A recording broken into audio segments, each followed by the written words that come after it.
ओम यह आत्मदा बलदा यस्य विश्व उपासते प्रसिसं यस्य देवाः यस्य छायामृतं यस्य मृत्युः तस्मै देवाय हविषा विधेम। ओम शांति शांति शांति। उस परम पिता को नमन है जिसने अध्यात्म ग्रंथों के स्वाध्याय करने के लिए हमें पर्याप्त अवसर दिया है और साधन भी उपलब्ध कराए हैं। आप सभी लोगों का धन्यवाद, जिसके कारण से मैं भी कुछ स्वाध्याय कर पा रहा हूँ, पढ़े हुए जो पाठ है उनका स्मरण कर पा रहा हूँ, और आप साधन है मेरे आध्यात्मिक यात्रा के, विशेष धन्यवाद के आप पात्र हैं। पूर्व प्रकरणों में हमने बहुत कुछ अध्ययन किया, लेकिन एक प्रकरण अभी तृतीय अध्याय का प्रारंभ कर रहे हैं, और वह प्रकरण है कि देहेंद्रिय मनोबुद्धि वेदना संघात से जो आत्म तत्व है वह भिन्न है। देह भी चेतन नहीं है, इंद्रियां भी चेतन नहीं है, मन भी चेतन नहीं है, बुद्धि भी चेतन नहीं है। तो देहेंद्रिय मनोबुद्धि और वेदना, सुख दुख की अनुभूति, अनुभव, सुख दुख से संबंधित भावनाएं, ये भी चेतन नहीं है। तो चेतन कोई और है। तो इसके संबंध में पर्याप्त युक्तियां पिछले अध्याय में हमने पढ़ी है, और उसका बढ़िया जो काव्य श्रृंखला के माध्यम में प्रस्तुतिकरण अनुराधा जी ने प्रस्तुत किया है, उनका भी बड़ा धन्यवाद करते हैं। हाँ जी, नमस्ते गुरु जी। तीसरे अध्याय में कौन सा है? हाँ, तीसरे अध्याय के प्रथम आन्निक के हम कितने छठा सूत्र अध्ययन कर चुके हैं। 6 तक अध्ययन हो गया है आज 7वां। हाँ, तृतीय अध्याय। हाँ जी, सातवां सूत्र। हाँ, अब हम 7वें सूत्र से अध्ययन करेंगे। वही विषय कंटिन्यू है। आत्मा शरीर में एक पृथक तत्व है और शरीर संघात तो जड़ है। और इस उपनिषद में आपने अध्ययन किया होगा, कितना बढ़िया वो पंक्ति है, स्मरण करा रहा हूँ। एक पंक्ति में इस उपनिषद पूरा समझा देता है। क्या कहता है? वायु रनीलम अमृतम अथेदम भस्मांतम शरीरम। यहाँ कंप्लीट रूप मतलब सुंदर शरीर शैली से बताता है। वायु अनिलम, वायु यानी आत्मा जो है वो एक वायवीय तत्व है। जैसे वायु नहीं दिखती है तो इसी तरह आत्मा भी नहीं दिखती, लेकिन वायु के साथ आत्मा को तुलना करना कोई बड़ा प्रासंगिक नहीं है। हीनोपमा अलंकार है। आत्मा इतनी सूक्ष्म है, वायु तो मशीन से भी पकड़ में आ जाती है और उसकी फ्रीक्वेंसी भी नापी जा सकती है, लेकिन आत्मा तक हमारी पहुंच नहीं होती है। लेकिन जब हमारे पास कोई साधन नहीं है, किसी को तो उपमा के रूप में प्रस्तुत करेंगे। तो कहता है वायु आत्मा जो है एक वायवीय तत्व है। और कैसा है? अनिडम। अनिडम, ईड़ कहते हैं पृथ्वी को, अनिडम का मतलब अपार्थिव है। पृथ्वी में 5 तत्व मौजूद है, तो 5 तत्वों से वो भिन्न है।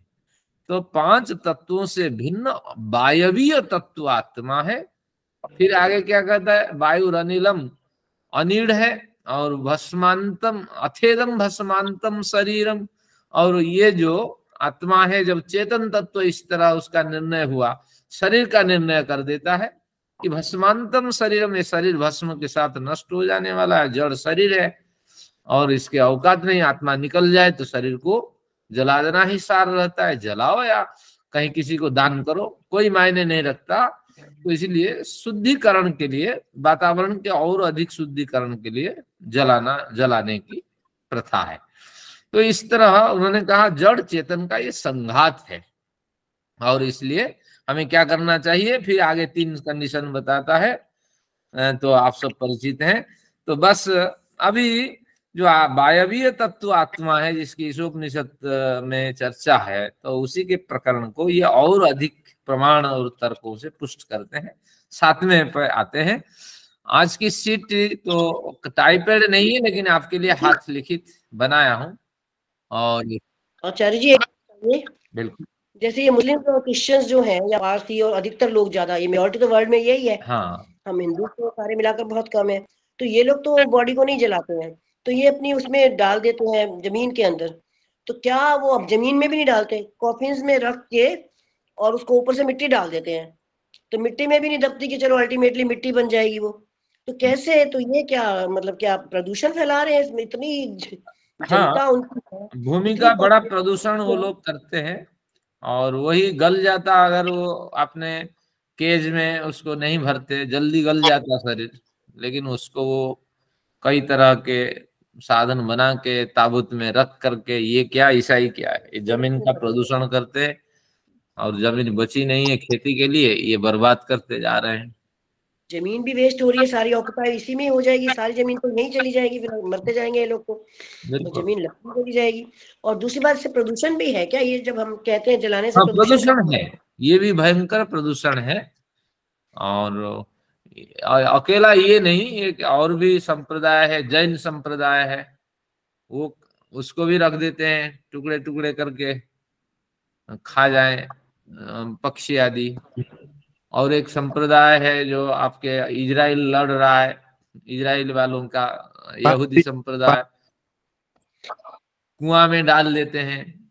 इतना प्रदूषण वो लोग फैलाते हैं, तो इस तरह एक मौत का कुआं बना के डालते हैं। सारी प्रथाएं हमारी संस्कृति से भिन्न है, और निश्चित रूप से समाज को हानि पहुंचाने वाली है। तो इनका क्लाइमेट के ऊपर इतना चलता है वो, G20 हुआ, सब में क्लाइमेट के ऊपर हम इतना ले रहे हैं। ये इशू तो कोई भी नहीं लेता, क्योंकि मेजोरिटी तो उन्हीं लोगों की है। बिल्कुल यही है। और आजकल जो देहदान प्रथा हुआ, उससे भी बड़ा लाभ होता है। हम जलाते भी नहीं है, खाद में जल्दी कन्वर्ट हो जाता है। वो काट कूट करके उसको पन्नी में भर के जल्दी खाद तक पहुंचा देते हैं। तो ये एक बढ़िया प्रथा है। चलिए, धन्यवाद आपका। आपने हमारी संस्कृति की महत्ता सबके सामने रखी है, आपका धन्यवाद। चलिए, अब ये मेरी सीट है, क्योंकि इस तरह सीट बना करके मैं भेजता हूँ, और ये टाइप होता है, तो आपको उसकी एक झलक मिल जाएगी। आज देखते हैं इसमें क्या लिखा है, ये कैसे है। ईड़म का मतलब है, ईड़ा यानी पृथ्वी है, तो पृथ्वी से जो है वो ईड़म है। और अनिड़म का मतलब है जो पृथ्वी से असंबंधित है, पृथ्वी से युक्त नहीं है। ईला मतलब पृथ्वी। हाँ, ईला का मतलब, फतेह सिंह की दो बेटी हैं, ईड़ा और श्रद्धा। एक डॉक्टर फतेह सिंह करके विद्वान हुआ करते थे, तो उनकी दो बेटियां हैं, ईड़ा और श्रद्धा। एक तो यहाँ रमेश नगर यहाँ रहती है, कहीं पश्चिम बिहार में कहीं है, राजस्थान की निवासी, उसके पति सर्विस करते हैं। और एक वहां कहीं यूपी में कहीं है। चलिए, धन्यवाद आपका। अब यही प्रकरण है, 3:1:7 पे चलते हैं, सूत्र पहले अध्ययन करते हैं। सभ्य दृष्टस्य इतरेण प्रत्यभिज्ञानात्, सभ्य दृष्टस्येतरेण प्रत्यभिज्ञानात्, इसको अगर तोड़ेंगे, सभ्य दृष्टस्य, सभ्य का मतलब बायां, तो सभ्य दृष्टस्य इतरेण प्रत्यभिज्ञानात्, यानी पूर्व पक्षी के विचारों पर आक्षेप उठाते हुए सिद्धांति कहता है कि आप मानते हो कि देह, इंद्रिय, मनोबुद्धि, वेदना और इनसे बना संघात ये सब चेतन है। तो अब मेरे प्रश्नों का उत्तर दो कि कैसे आप इसको चेतन मानोगे, क्योंकि सभ्य दृष्टस्य इतरेण प्रत्यभिज्ञानात्, सभ्य यानी बाएं, बाई आंख से हमने किसी वस्तु को देखा।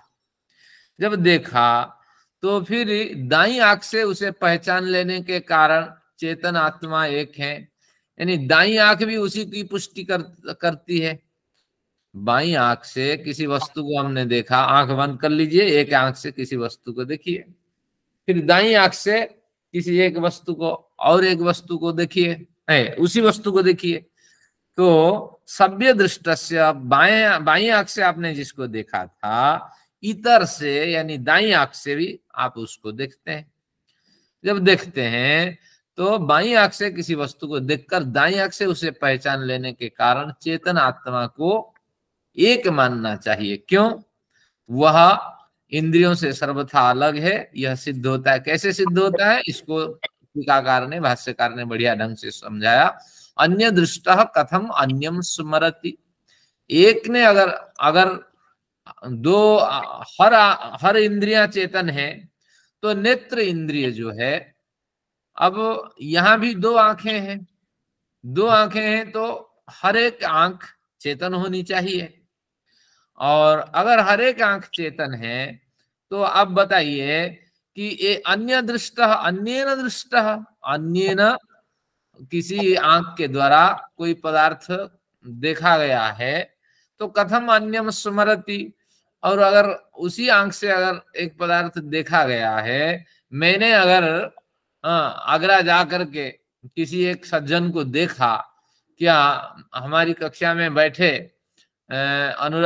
अनुराधा जी क्या कहेंगी? हाँ, मैंने भी उसको देख लिया, क्योंकि अनुराधा भी एक चेतन है, मैं एक चेतन हूं। तो अन्य दृष्ट, क्योंकि आंखें भले ही एक जैसे दिखती हो, लेकिन इनका कार्य भिन्न भिन्न है, स्थान भी भिन्न भिन्न है, अस्तित्व भी भिन्न भिन्न है। तो इसीलिए अगर इंद्रियों को हम चेतन माने तो हर एक इंद्रिय चेतन माननी पड़ेगी। अगर चेतन आप मानेंगे तो अन्य दृष्टा, एक आंख से देखा गया पदार्थ जो जिसको आपने देखा, तो उसी आंख का विषय होना चाहिए। मुझे जो ज्ञान है, अनुभव है, वो मेरा विषय है। मैंने क्या क्या देखा, क्या क्या पढ़ा, क्या क्या जाना, ये मेरा विषय है। तो फिर मेरे विषय को आप कैसे समझते हैं? अनुराधा जी कैसे जानती हैं? और कौन है? हमारे संतोष माता जी कैसे जानती हैं? ये पता नहीं है। तो जब अगर लोक में ये संभव नहीं है, दो चेतन का विषय एक जैसे नहीं होता है, तो इंद्रियों को आप चेतन मानते हो और दोनों आंखों को अगर आप चेतन मानोगे, तो फिर बाईं आंख से आपने किसी वस्तु को अगर देखा, तो दाईं आंख भी उसकी पुष्टि कैसे कर दे? हाँ, ये वस्तु यही है भैया, तो ये तो केला है भैया, ये तो संतरे हैं, हाँ ये तो मुनक्के हैं। तो ये सब कैसे पुष्टि हो जाती है? तो इस तरह इन्होंने तर्क रखा। तो तात्पर्य यही है कि बाईं आंख रूपी साधन से जिस शक्ति ने उस पदार्थ के विषय में जाना, दाईं आंख रूपी साधन से उसी वस्तु ने, उसी चेतन शक्ति ने उसी पदार्थ को जाना, और अधिक पुष्टि हुई। तो इस तरह आपको माननी पड़ेगी, तब कोई समस्या नहीं है। अंदर कोई चेतन है, वो हमें साधन के रूप में व्यवहार कर रहा है, तो हम उसके लिए विविध साधन उपलब्ध कराते हैं, और जानने वाला वही है। अगर बाईं आंख ही चेतन तत्व है मान लें, तो दाईं आंख को चेतन मानना पड़ेगा। और बाईं आंख से देखी हुई वस्तु दाईं आंख से कभी पुष्टि नहीं हो सकती। तो दाईं आंख से देखी हुई वस्तु बाईं आंख से भी पुष्टि को प्राप्त नहीं कर सकती। ये इस तरह हमारे सिद्धांती का तर्क है, यानी हमारे सूत्रकार के प्रतिज्ञा वाक्य है आज के विषय में। तो इस तरह ये बढ़िया कथन रहा। सभ्य दृष्टस्य इतरेण प्रत्यभिज्ञानात्। इसको और अधिक खोलेंगे और थोड़ा हमारे अंदर ज्ञान होगा। तो इससे क्या स्पष्ट हुआ कि अंदर कोई चेतन शक्ति है जिसके बल पर ये जड़ शक्ति क्रियान्वित होती है। जैसे बिजली चलती है, तो बिजली चलने से आपके घर में कैसे ग्राइंडर चलने लगता है, आपकी मशीनें कैसे चलती है, हमारे कंप्यूटर कैसे चलते हैं। तो तात्पर्य ये हुआ, कोई शक्ति अंदर काम कर रही है, और ये सब जड़ पदार्थ है, वो शक्ति चली जाए तो बस इंटरनेट बंद, हमारे वेद कुमारी माता जी 8 मिनट लटक जाएगी। तो इस तरह और कई तरह की समस्याएं हो सकती है। तो उसी चेतन को हमें जानना चाहिए। वेद में एक मंत्र आता है, क्या कहते हैं? उतो तदद्य विद्याम यतस्तद परिशिच्यति। हमें उसे ही जानना चाहिए। जेन यच्चक्षुषा न पश्यति जेन चक्षुंसि पश्यति। यानी आंखें जिसको तो देख नहीं पाती हैं, क्योंकि आंखें जड़ है, लेकिन जेन चक्षुंसि पश्यति, लेकिन जिस शक्ति ने आंखों के अंदर अपना स्थान बना करके आंखों आंख रूपी साधनों के द्वारा विषयों को जानता, जो शक्ति जानने लगती है, उतो तदद्य विद्याम यतस्तद परिचेते, वो शक्ति कहाँ से आ रही है, किससे उसका संबंध है, क्या उसका स्वरूप है। जीवन में यही ज्ञातव्य विषय होना चाहिए, किस शक्ति ने हमें जन्म दिया, हमें इस्तेमाल किया, इसके पीछे क्या कारण है, तो इत्यादि की खोज में हमें अपना आध्यात्मिक यात्रा अपनी लगानी चाहिए। तो ये इसका विषय है। चलिए, कुछ बढ़िया अध्ययन हुआ, 3 एक साथ में। निश्चित रूप से आंखें, दोनों आंख रूपी साधन से कोई चेतनात्मा अपना विषय जान रहा है। इस तरह ये 3 एक 8 पे चलते हैं। आचार्य जी, वेद मंत्र का रेफरेंस क्या है? अथर्ववेद का मंत्र है, मैं बाद में भेज दूंगा। हाँ, सायं दुहे प्रातः द्रुहे द्रुहे माध्यम दिनस्परी। संदर्भ तो याद नहीं है कि सायंकाल में भी हमें उसी का चिंतन करना चाहिए, मध्याह्न में उसके चिंतन करना चाहिए, सुबह भी उसका चिंतन करना चाहिए। तो 3 काल का मतलब है हमेशा, जब जब हमें स्मरण हुआ है ईश्वर का, हमें उसके लिए नमन, उसका चिंतन, उसके आदर्शों का स्मरण करना चाहिए। उतो तदद्य विद्या में यतस्तत्, ये कहाँ से आ रहा है, ये शक्ति आ रही है कहाँ से, उसका संबंध है। क्या बढ़िया प्रमाण है, मैं दूंगा अथर्ववेद से। आप 2-3 मंत्र आपस में जुड़े हुए होते हैं, ये बढ़िया। ठीक है, आगे देखते हैं। 3 एक 8, इसमें क्या कहा, पूर्व पक्षी बन करके स्वयं सिद्धांती कहते हैं, यानी अगर कोई लोग इस तरह कहें तो क्या कहें।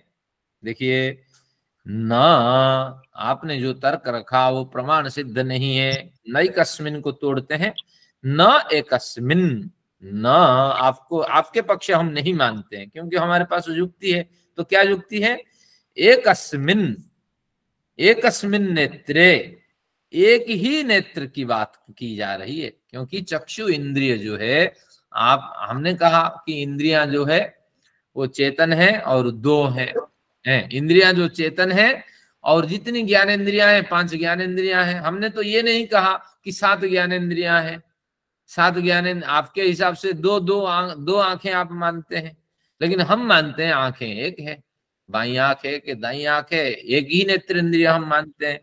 तो इसलिए सिद्धांति आप गलत कर रहे हैं, हम एक ही नेत्र इंद्रिय मानते हैं। न, आपका कथन सही नहीं है, आप 7 इंद्रियां, आप 6 इंद्रियां मानने को तैयार नहीं है।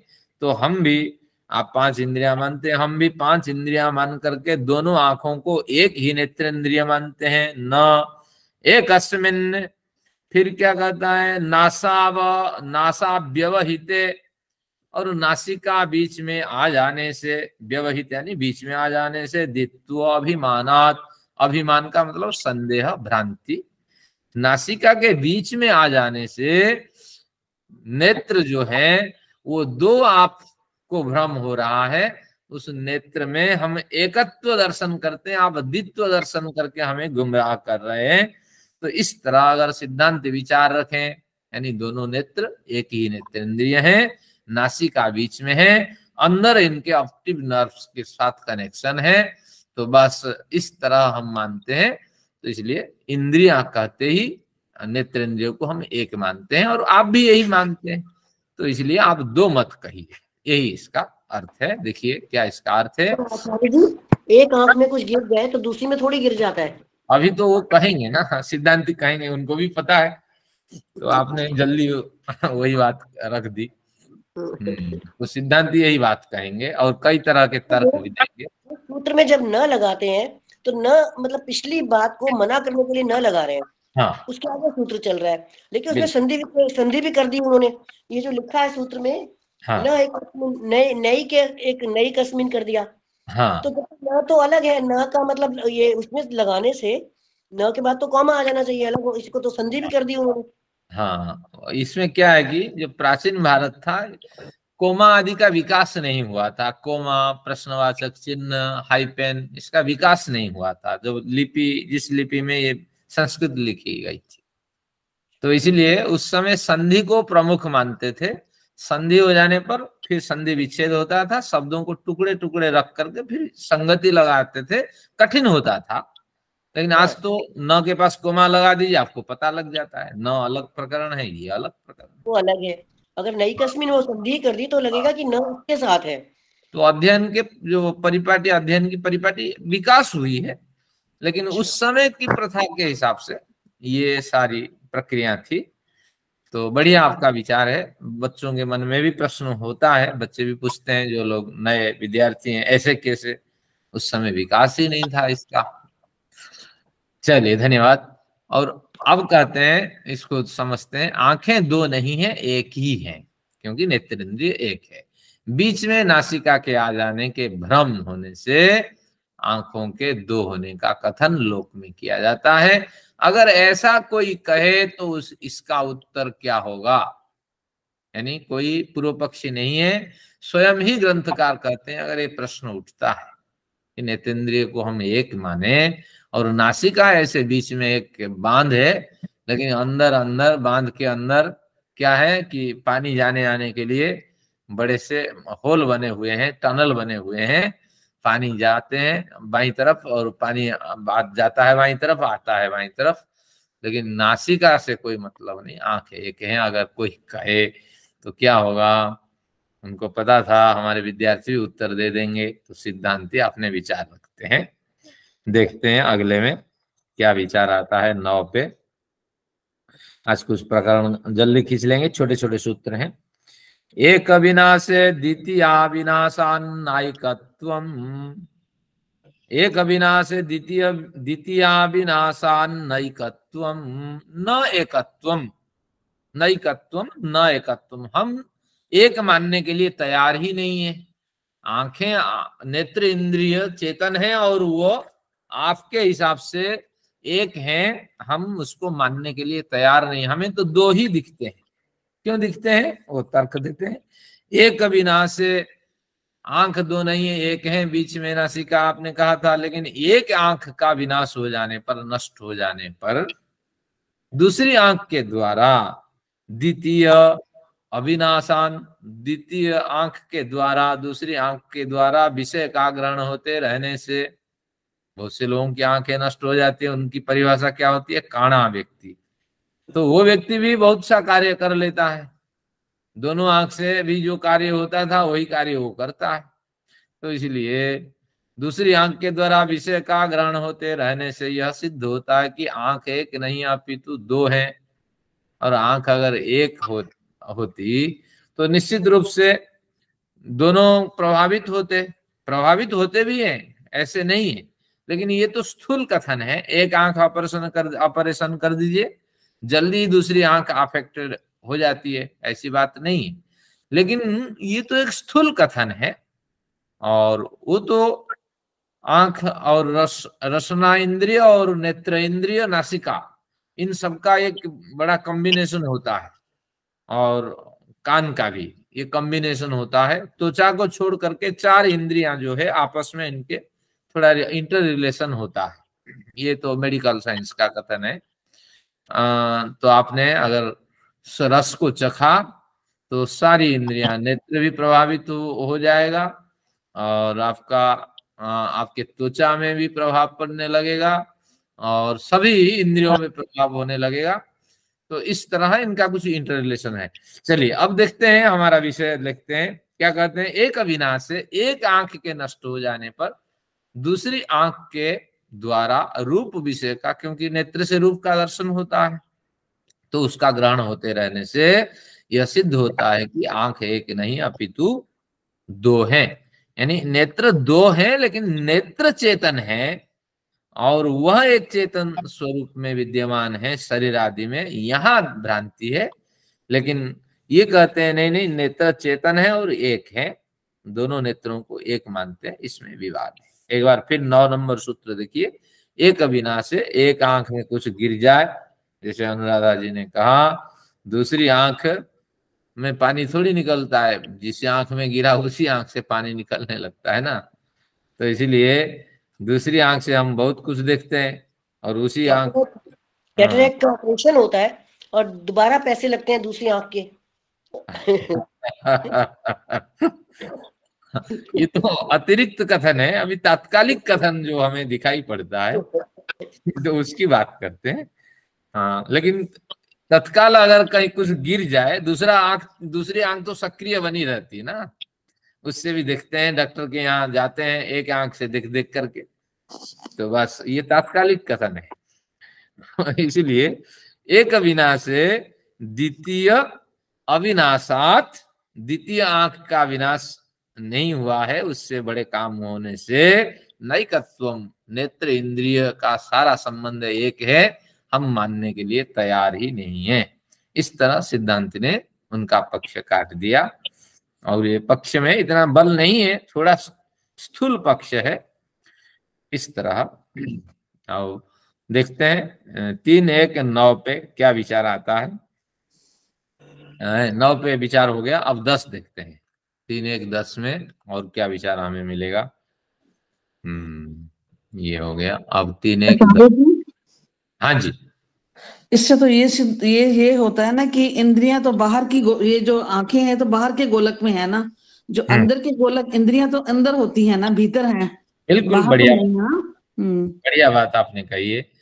ये कुछ शास्त्रीय तर्क के हिसाब से चलते हैं, नहीं तो इंद्रियां जो है, सारी इंद्रियां ये अंतःकरण पे टिकी होती हैं। हाँ, अंतःकरण में और अंतःकरण पे टिकी होती हैं। और क्या होती है कि गोलक नष्ट हो जाने पर, जिस गोलक का विनाश हो गया, फिर वो गोलक दोबारा प्रत्यारोपित कर देने से वो इंद्रियां फिर संदेश अंतःकरण तक पहुंचाने लगती हैं।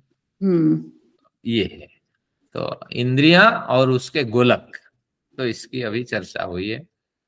जो ऑप्टिक नर्व है गुरुजी, हाँ, उसी को इंद्रिय कहेंगे?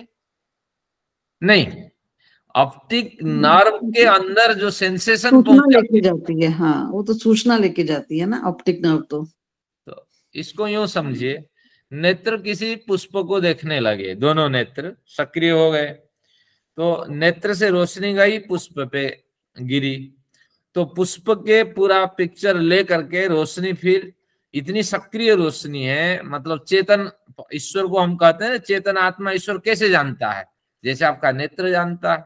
आपका नेत्र ये बोर्ड पे क्या लिखा है बिल्कुल देख रहा है। कैसे देख रहा है, यहाँ से जो सेंसेशन रेज जा रहे हैं वो उसको वही देखते ही वो स्वयं ही मैसेज रिफ्लेक्ट करने लगती है कि हाँ ये जैसे लिखा है, ये पूर्व पक्ष लिखा है, यहाँ कोमा लिखा है, कोमा थोड़ा इधर टेढ़ा हो गया है, कोलन टेढ़ी है। तो इस तरह का जैसे नेत्रों में सेंसेशंस होते हैं, ईश्वर में ऐसे ही है, हर पल वो सब कुछ जान रहे होते हैं। तो इसलिए हमारा सिद्धांत बिल्कुल सटीक है। और ईश्वर जो परम चेतन है, हम तो सामान्य चेतन के व्यक्ति हैं, तो आत्मा रेज भेजती है आंखों के द्वारा, और ये रोशनी जा करके जैसे को भी देखती है, फूल को भी देखती है, और बजाज साहब लेट में आते हैं उसको भी देखती है। थोड़ा विनोद हो गया, चलिए धन्यवाद। बजाज साहब दूर से आते हैं। धन्यवाद। विकासपुरी से। अरे जी, हाँ जी, बजाज साहब बैठे हैं, साइंटिस्ट हैं। हाँ जी, क्या वो इस चीज को अपोज नहीं कर रहे कि आंखों में से रे निकल के और 1 किलोमीटर दूर तक वहां से उस रिफ्लेक्ट होके उस ऑब्जेक्ट को हमें दिखा रही है? ये बजाज साहब साइंटिस्ट होकर भी कुछ नहीं बोल रहे। बजाज साहब आपने विचार रखे, ये हमारा पक्ष है। हाँ, साइंस क्या कहती है कि जो पदार्थ आप देखते हैं वो पदार्थ स्वयं ही अपनी रोशनी हमारे तक पहुंचाती है, तो हमारे रोशनी भी उसमें कन्वर्सन हो करके ये दोनों हमें ज्ञान पहुंचाती है।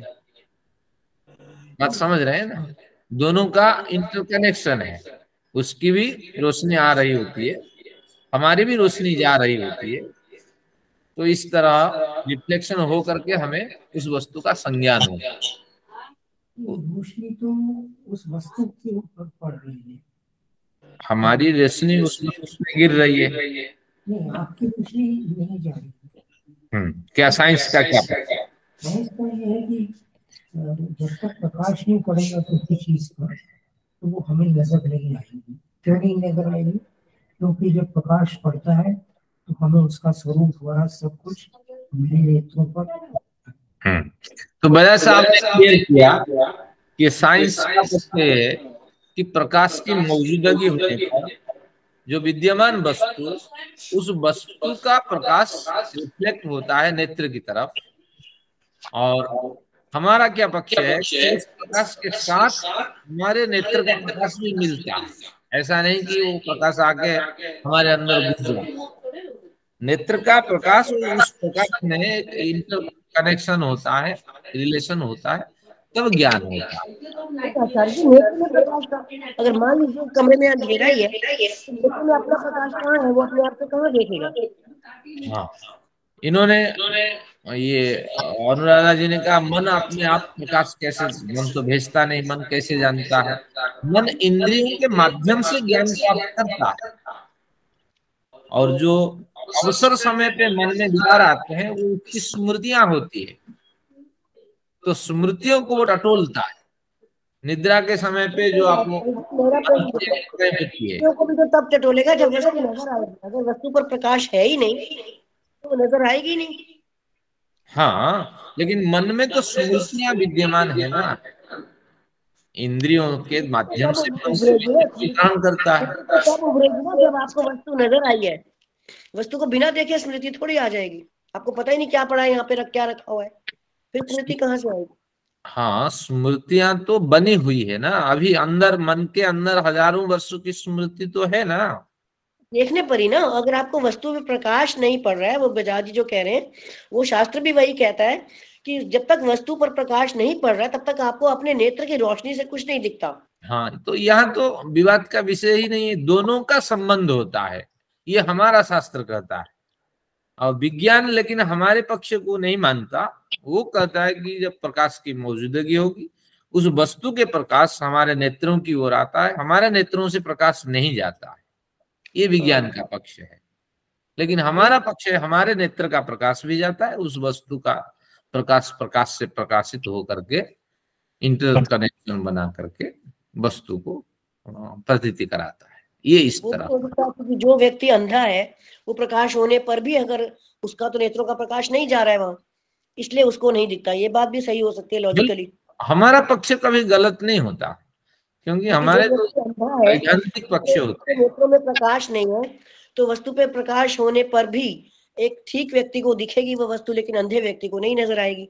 बिल्कुल, तो नेत्रों में भी होगा जो होगा, ये भी बात। और मन में जो अंधे व्यक्ति के विचार उठते हैं, आप कहेंगे जिंदगी भर तो उन्होंने किसी रूप को नहीं देखा, रस को नहीं देखा, तो उसके लिए अनुव्यवसाय होता है। इस जन्म में उसका नेत्र नहीं है, लेकिन उन्होंने जानना, सुना, दूसरे इंद्रियों से कुछ विषयों के बारे में जो अनुभव प्राप्त किया, वो एक अनुव्यवसाय बनता है, एक कल्पना का साम्राज्य बुन लेता है वो अनुभव।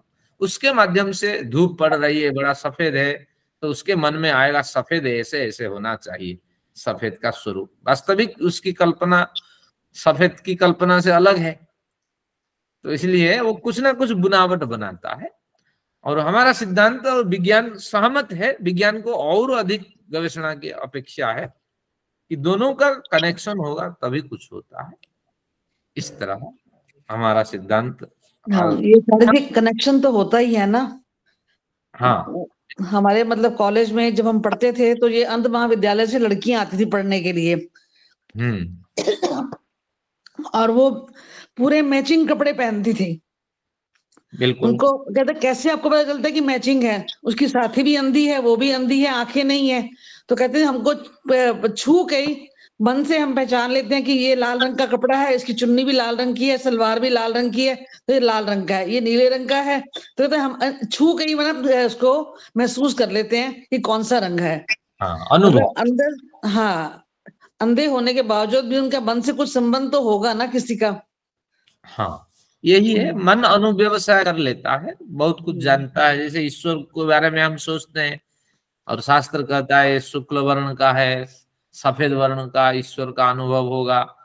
फिर आगे जब आप बढ़ेंगे तो फिर अनुभव होगा कि प्रकाशमय उसका स्वरूप होगा, ज्ञानमय आनंदमय स्वरूप होगा, इस तरह। लेकिन तत्वतः इन गुणों से ईश्वर परे हैं, और आप उसको न सफेद कह सकेंगे, लाल कह सकेंगे, हाँ, न ये तरंग के स्वरूप में उसको विभाजित कर सकेंगे। केवल हम अनुव्यवसाय में चलते हैं, आत्मा भी इसी तरह है। तो बस सिद्धांत में कोई त्रुटि नहीं है। और सचदेवा साहब का धन्यवाद, उन्होंने विषय को खोला भी है और हमेशा हमारी जीत हुई है हमारे सिद्धांत ग्रंथों की। तो विज्ञान खोज करके फिर निष्कर्ष निकालेगा, आगे हम प्रतीक्षा करते हैं, आने वाली पीढ़ी पढ़ेगी। हम तो केवल यही पढ़े कि प्रकाश की मौजूदगी में विद्यमान वस्तु के प्रकाश हमारी ओर आता है और उससे हम प्रभावित होते हैं, लेकिन हम भी उसमें साथ देते हैं, हमारा प्रकाश भी उसमें साथ देता है। क्योंकि विद्यमान वस्तु प्रकाश की मौजूदगी में हमारा भी तो हमारी विद्यमानता है, हमारी भी तो प्रकाश जानी चाहिए। उस वस्तु की प्रकाश आ रहा होता है तो हमारा भी प्रकाश जाना चाहिए। तो इस तरह चलिए, धन्यवाद। आगे देखते हैं। 9 नंबर का हमने अध्ययन कर लिया, 10 का अध्ययन करते हैं। पूर्व पक्षी को उन्होंने चुप कर दिया कि एक आंख के नष्ट हो जाने पर दूसरे आंखों से व्यवहार होने से तो आंख को आप एक नहीं मान सकते, नेत्रेंद्रिय आपके 2 होने चाहिए और दोनों के विषय भिन्न भिन्न होने चाहिए, दोनों को आपको चेतन मानने चाहिए। पूर्व पक्षी ने 10 नंबर पे क्या कहा, देखिए, अवयव नासे अपि अवयव्युपलब्धे रहे तो अवयवी नासे अपि अवयवी उपलब्धे अहेतु। आपका कथन अहेतु है, आपका कथन अहेतु यानी हेतु नहीं है, इसमें हेतु नहीं है यानी अयथार्थ है, निरर्थक है। क्योंकि प्रत्यक्षादि प्रमाणों से हमने अपने तरफ से जोड़ा, प्रत्यक्षादि प्रमाणों के विरुद्ध है। आपका जितना भी आपने कथन किया है प्रत्यक्षादि प्रमाण के, प्रत्यक्ष अनुमान उपमान शब्द प्रमाण के अंदर ये आपके कथन नहीं आते हैं। क्यों? अवयवी ना से एक वृक्ष हम ले लेते हैं, अब उस वृक्ष जब लेंगे, उस वृक्ष को लेंगे तो क्या होगा, किसी एक वृक्ष के अवयव कुछ हमने काट दिए, हमें कुछ काम करना था, हमने जब कुछ अवयव काट दिए, डाल पत्ते टहनी काट दिए, अभी कुछ अवयव है। तो इसीलिए पूर्व पक्षी का तर्क है, जैसे कुछ अवयवों के नष्ट हो जाने से वृक्ष का अवयवी स्वरूप उपलब्ध होता है। अभी भी तो वृक्ष है, भले उसकी परिभाषा बदल गई हो, लेकिन अभी भी तो उसका अवयवी स्वरूप, अवयवी क्या है, वृक्ष का तना भी मौजूद है, जड़ मौजूद है, अवशिष्ट कुछ अवयव भी मौजूद है।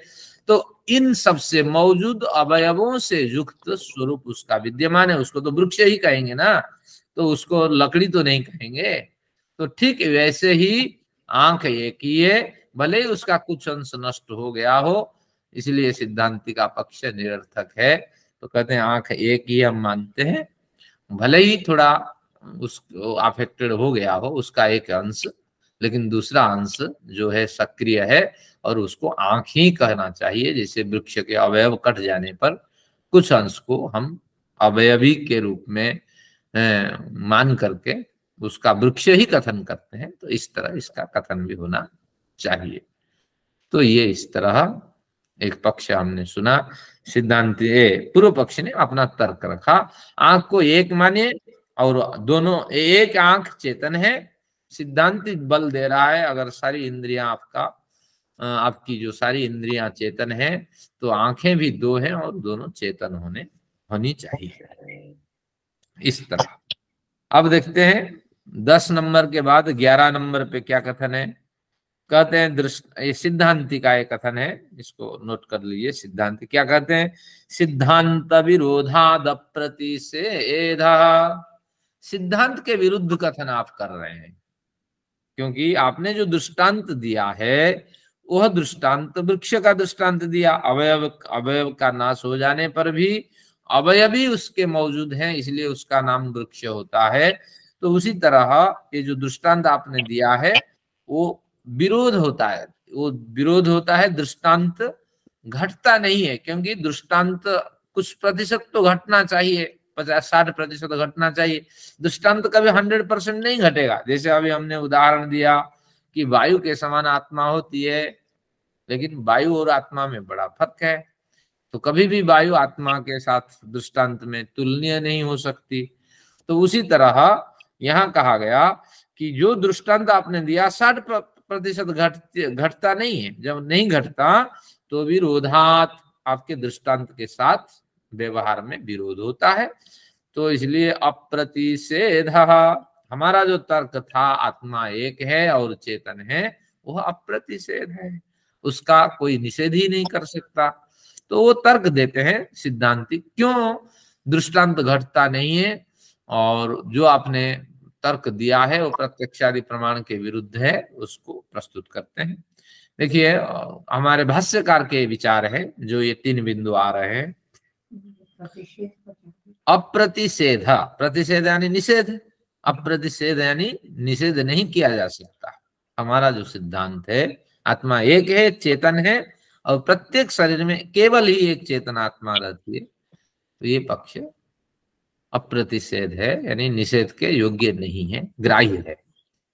अब कुछ भाष्यकार तर्क देते हैं, क्या आप मेरा दृष्टांत जो है सिद्धांती पूर्व पक्षी का जो दृष्टांत है वो किस तरह विरोध उत्पन्न करता है, और लोक में उसके व्यवहार में क्या क्या विरोध दिखाई पड़ते हैं।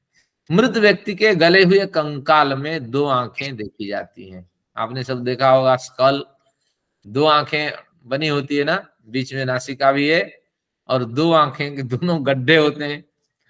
तो बस इसको देखा बारीकी से हमारे बादशाह ने, तो उन्होंने चर्चा के रूप में इसको प्रस्तुत किया। मृत व्यक्ति के गले हुए कंकाल में, जीवित कंकाल में तो वही आंखें हैं जो जीवित व्यक्ति के साथ दिखाई पड़ती हैं, लेकिन मृत व्यक्ति के कंकाल में सारा अंग जब गल जाते हैं, उसकी जो खोपड़ी है उसमें 2 आंखें देखी जाती है। तो इसलिए एक कैसे हम मानेंगे, 2 गड्ढे तो यहाँ दिखाई पड़ रहे हैं।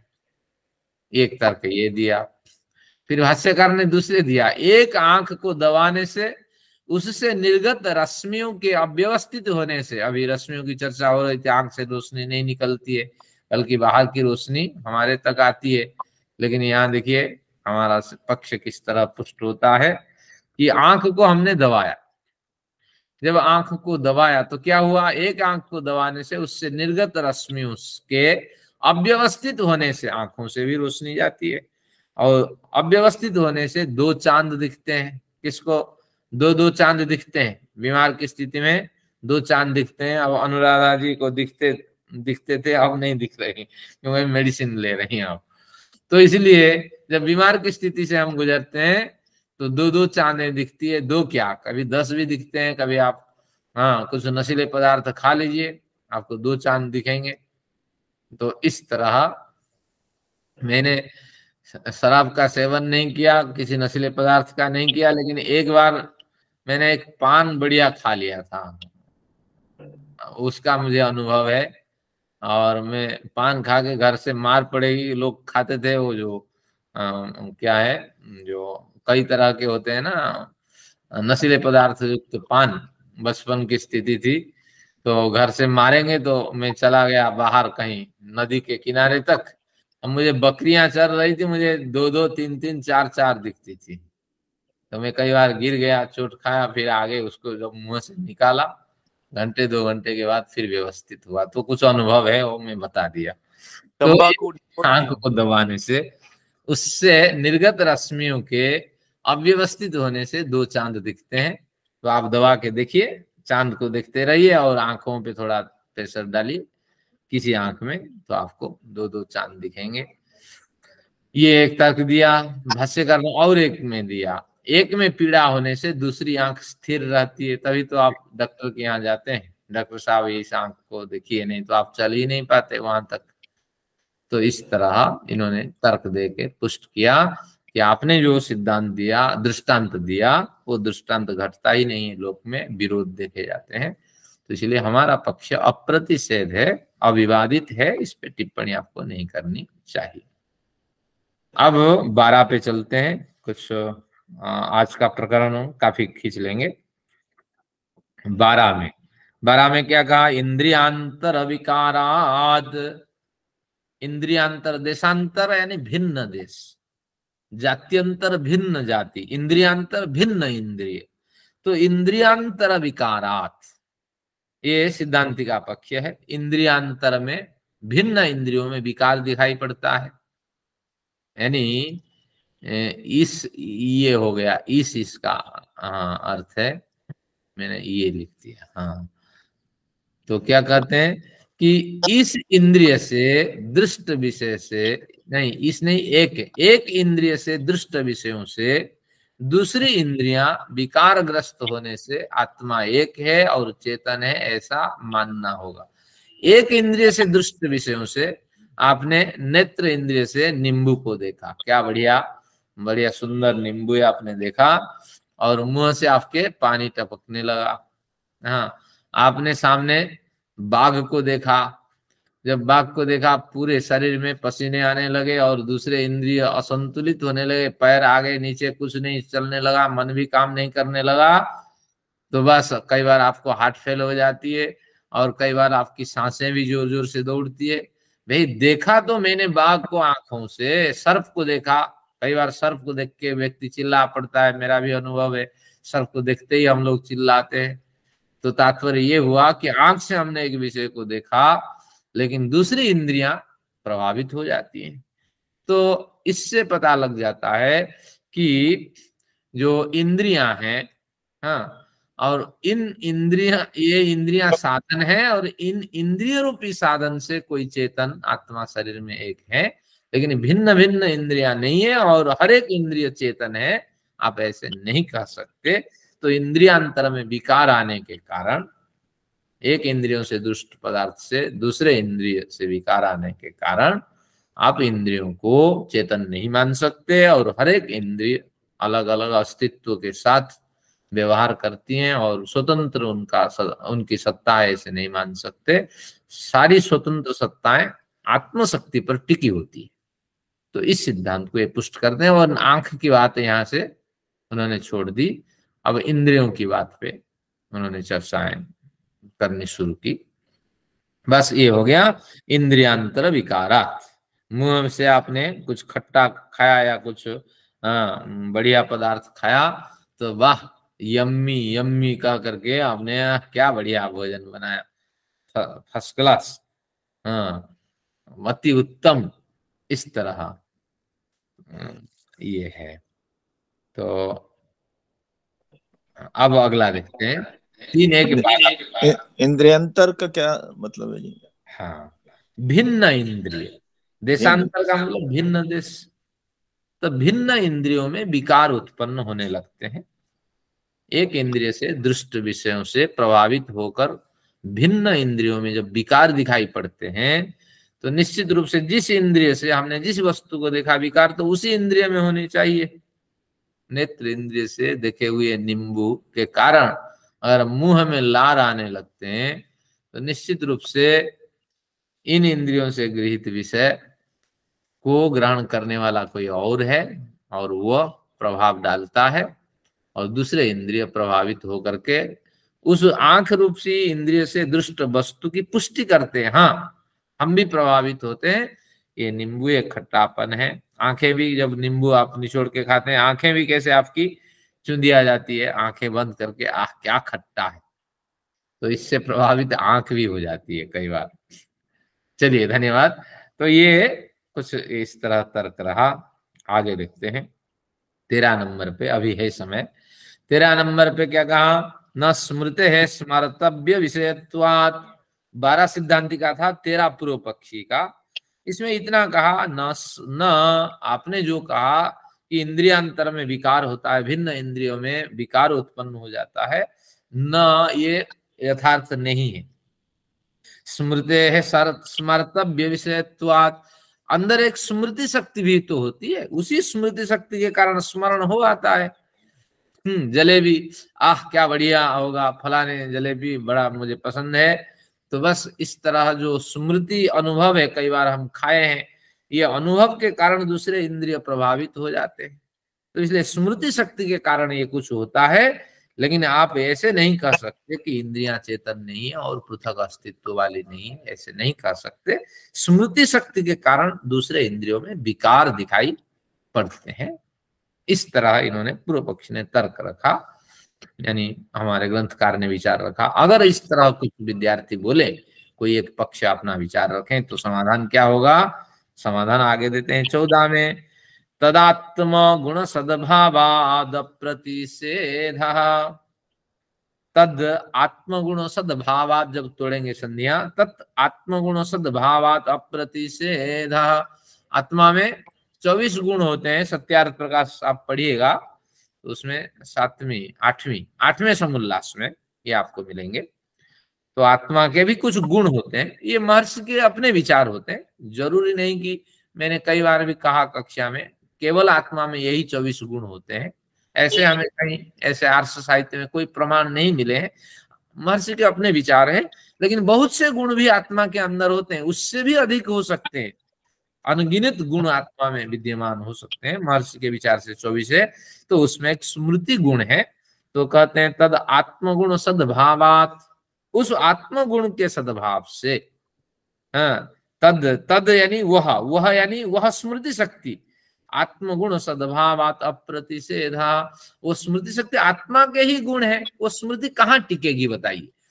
टिकने के लिए एक चेतन तत्व चाहिए, और चेतन तत्व से प्राप्त ऊर्जा के आधार पे तो ये सारे अचेतन कार्य करेंगे। ये स्मृति शक्ति टिकेगी कहाँ, किसके सहारे?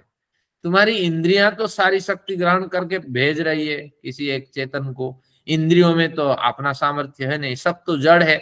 स्मृति शक्ति को टिकने के लिए कोई माध्यम चाहिए, और जिस शक्ति से वो प्रभावित हो, तो निश्चित रूप से स्मृतियां आत्मा में निवास करती है।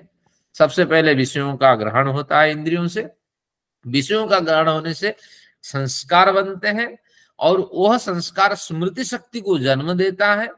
तो विषय, संस्कार, स्मृति शक्ति, और बार बार उस स्मृति शक्ति से प्रभावित होकर के व्यक्ति कार्य करता है, और संस्कार जितना प्रौढ़ होता जाता है, उस हिसाब से आपके 2 तरह के कार्य होते हैं, और धर्माधर्म संस्कार और आपका जो वासना संस्कार। तो वासना संस्कार योग साधना आदि नष्ट हो जाते हैं, धर्माधर्म संस्कार के फल आपको भोगने पड़ते हैं। ये कुछ शास्त्रीय सिद्धांत, इसको आप याद रखिएगा। फिर एक बार सुनाता हूं, कक्षा समाप्त करता हूं। इंद्रियों की, अंतःकरण की प्रेरणा से इंद्रियां विषयों को ग्रहण करती है। इंद्रियों से प्राप्त संवेदनाओं को अंतःकरण आत्मा तक भेजती है, और आत्मा उन संवेदनाओं को बार बार ग्रहण करके संस्कार से युक्त हो जाती है। तत्व तो आत्मा भी शुद्ध है, परिशुद्ध है, लेकिन उसके अंदर ऊपर आवरण, क्योंकि आत्मा अणु परिमाण वाला है, अल्पज्य है, तो उसके ऊपर आवरण जैसे बनने लगता है, उसी आवरण को कहते हैं कि आत्मा में संस्कार पड़ गया। वो संस्कार जैसे मजबूत होता चला जाता है, वो स्मृतियों को जन्म देता है, और स्मृति की बार बार सक्रिय होने पर इंद्रियां विषयों को ग्रहण करती हैं, फिर पहुंचाती हैं। तो इस तरह 2 मजबूत संस्कार हमारे बन जाते हैं, वासना संस्कार और धर्माधर्म संस्कार। योग आदि साधना से वासना संस्कार नष्ट हो जाते हैं, लेकिन वासना संस्कार मनुष्यतर योनियों में भी बने रहते हैं, नष्ट नहीं होते हैं, और धर्माधर्म संस्कार के हिसाब से हमें फल भोगने होते हैं। तो इस तरह ये कुछ विषय है। तो अब निष्कर्ष यही हुआ, अप्रतिषेध सूत्र देखिए, यह स्मृति तत्, वह स्मृति आत्मगुण सद्भावात, आत्मगुण की सद्भाव सत्ता को सिद्ध कर देती है, क्योंकि वह आत्मा के गुण है, स्मृति आत्मा के गुण है।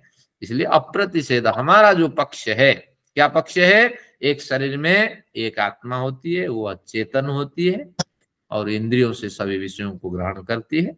ये पक्ष अप्रतिषेध, अविवादित है, इसका निषेध नहीं किया जा सकता।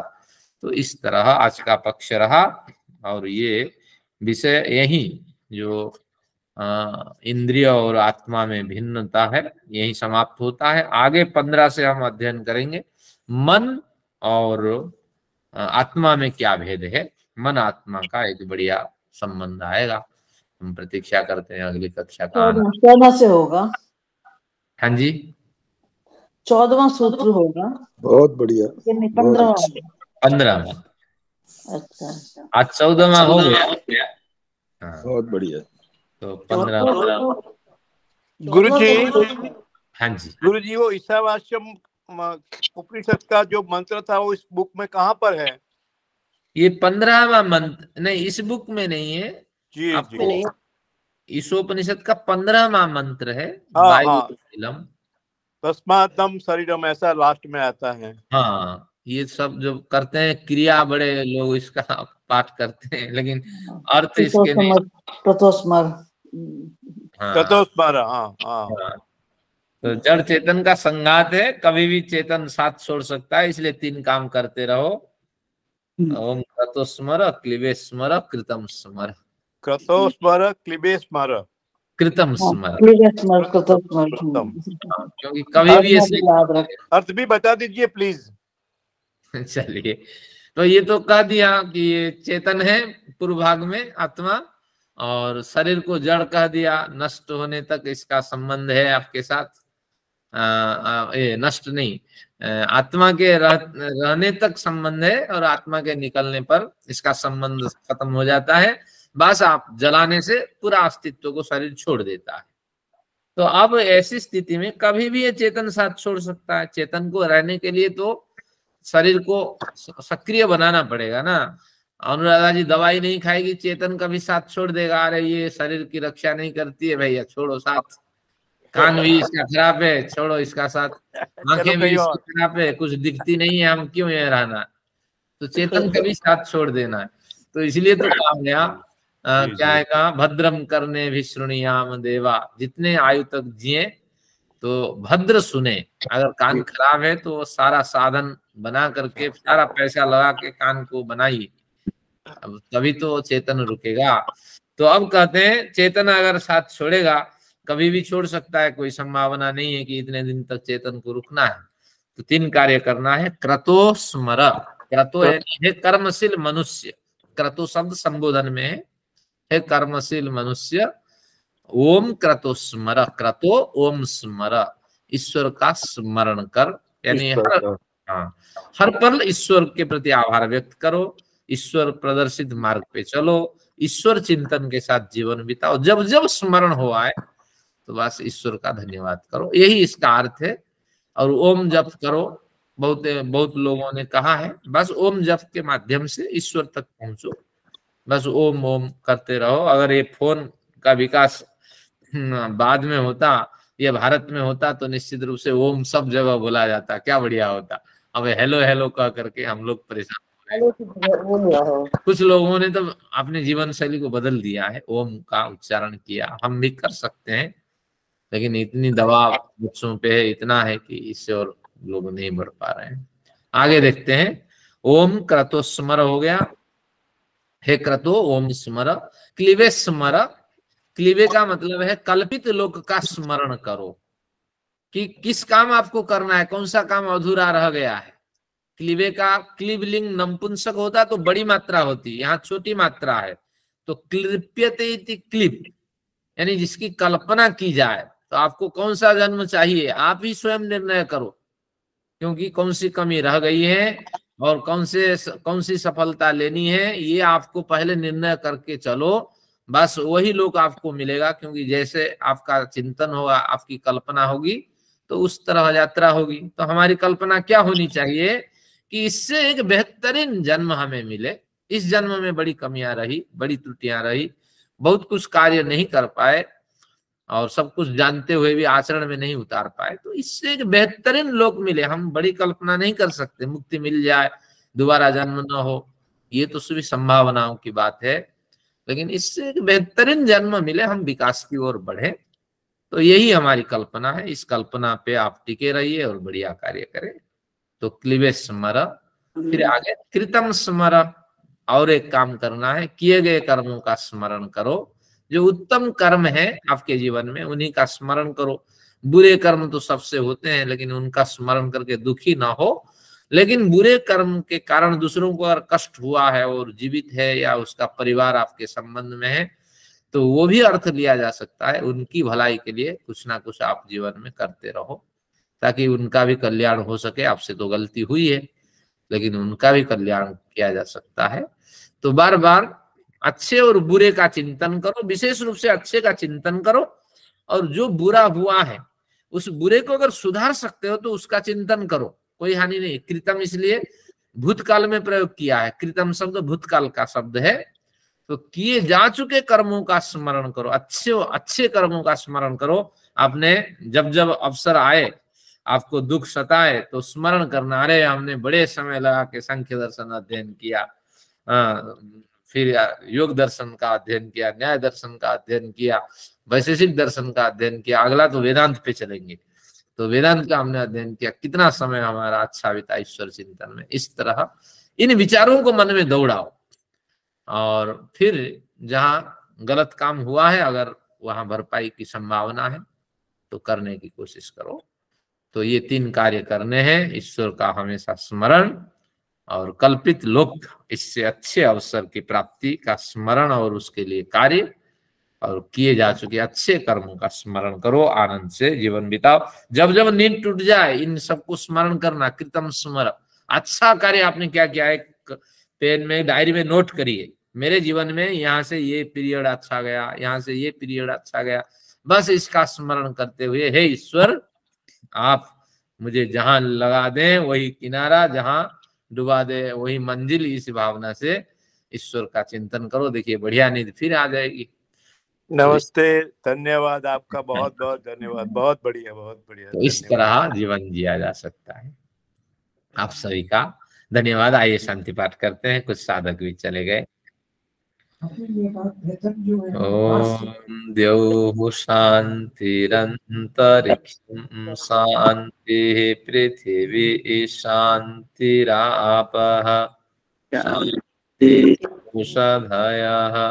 शान्तिः वनस्पतयः शान्तिर्विश्वे देवाः शान्तिर्ब्रह्म शान्तिः सर्वं शान्तिः शान्तिरेव शान्तिः सामा शान्तिरेधि। ओम शान्तिः शान्तिः शान्तिः। वैदिक अभिवादन सभी को, सब प्रेम नमस्ते। धन्यवाद धन्यवाद धन्यवाद। समय अधिक नहीं लिया आज क्योंकि लेट में शुरू हुआ था, तो इसलिए समय पे समाप्त हुआ।